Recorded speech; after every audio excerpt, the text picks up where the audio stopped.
Dans l'Apocalypse de Saint Jean, Dieu donne un ultime avertissement aux Édomites, les fils de Sem, apostats, sataniques, et aux Khazars, les descendants de Cham, celui qui a sodomisé et castré son ancêtre Noé.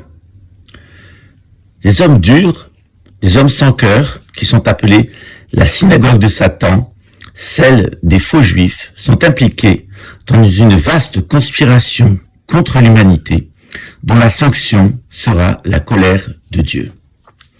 Dieu demande aux hommes de l'adorer et de se montrer bons les uns avec les autres. Sinon, le jugement de l'humanité sera terrible.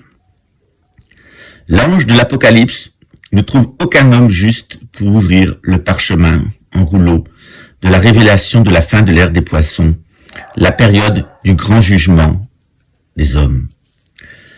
Le jugement est divisé en deux parties, les 7 sceaux et les 7 trompettes. Dans cette vidéo, je vais parler des 7 sceaux et je finirai avec les 7 trompettes.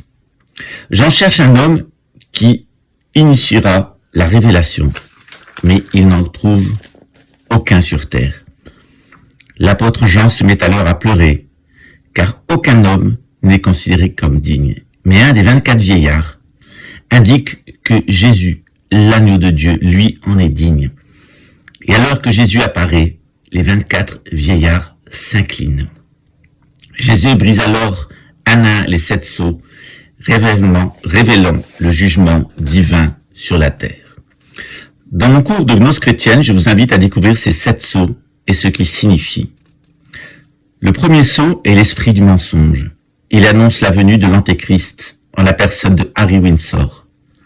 Saint Jean décrit la rupture du premier sceau qui permet justement cette venue de l'Antéchrist et en donne le contexte.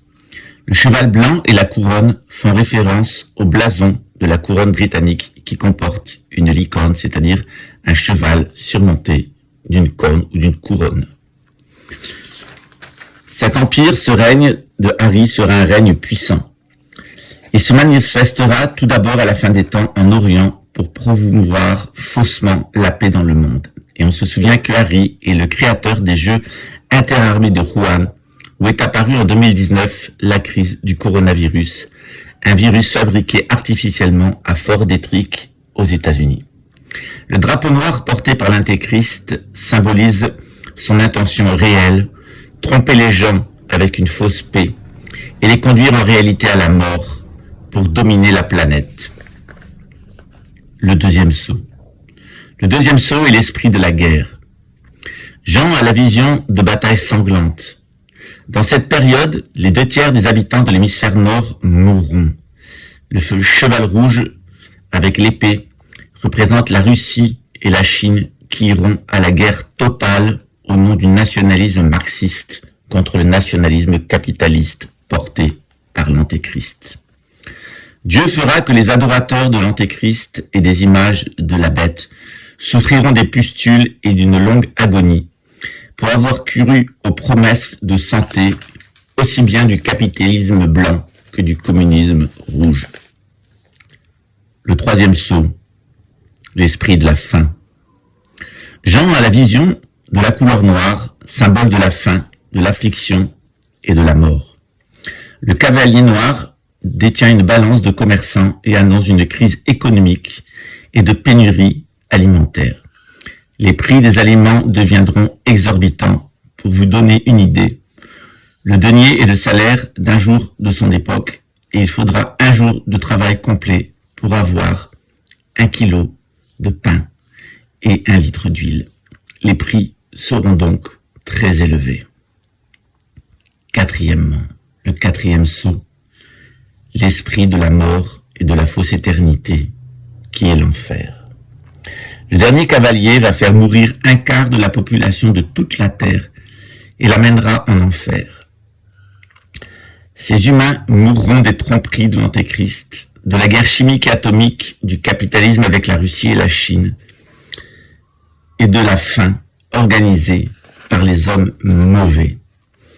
Les animaux sauvages seront de la partie et privés d'aliments dans les forêts, car la nature aura été dévastée, et s'introduiront dans les villes pour dévorer les humains.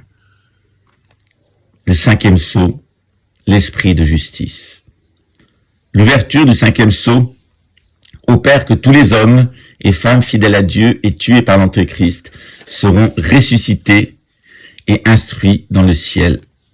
Sur terre, les vrais croyants seront encore persécutés à mort par le nouvel ordre mondial des Édomites et des Khazars. Le sixième sceau, une grande catastrophe naturelle. La vision de Saint Jean frappe tout le système solaire et concerne un phénomène cosmique inédit venant de la constellation de Beltégeuse. Tous les corps célestes du système solaire seront affectés par un champ d'énergie cosmique particulier, à tel point que la Terre bougera, des continents nouveaux apparaîtront, et que la vue des étoiles depuis le sol changera. Il y aura une nouvelle Terre et un nouveau ciel. L'humanité sera terrorisée et comprendra que le temps de sa fin a sonné. Saint Jean manque de mots tellement les images qu'il perçoit sont horribles. Pendant la période finale, l'ange montre à Jean que seuls les croyants en état spirituel, 144 000, seront sauvés et recevront sur le front le sceau de la protection de Dieu et s'emploieront à aider l'humanité survivante. À la fin des temps, les conversions seront massives et on ira à la traque aux scientifiques en blouse blanche, aux agents du système bancaire et aux violents, militaires et policiers qui auront profité du chaos pour imposer leurs lois. Le septième sceau, le son des 7 trompettes. Si les 6 premières aventures, si les 6 premières ouvertures des sceaux laissent Saint Jean en état de stupeur, le 7e sceau le terrorise tellement ses visions sont dantesques. Dieu frappera l'humanité par la nature pour sanctionner son erreur et son égoïsme. Ce sera la dernière occasion pour l'humanité de se repentir, et si elle ne le fait pas, elle pourrait disparaître. Alors serez-vous du nombre de ceux qui se repentissent, ou allez-vous continuer à mentir, à voler les pauvres et à les tuer? C'est la question que je vous pose, et pour y répondre, eh bien, je vous invite à vous inscrire à mon cours de gnose chrétienne qui commencera le premier dimanche de décembre. À très bientôt.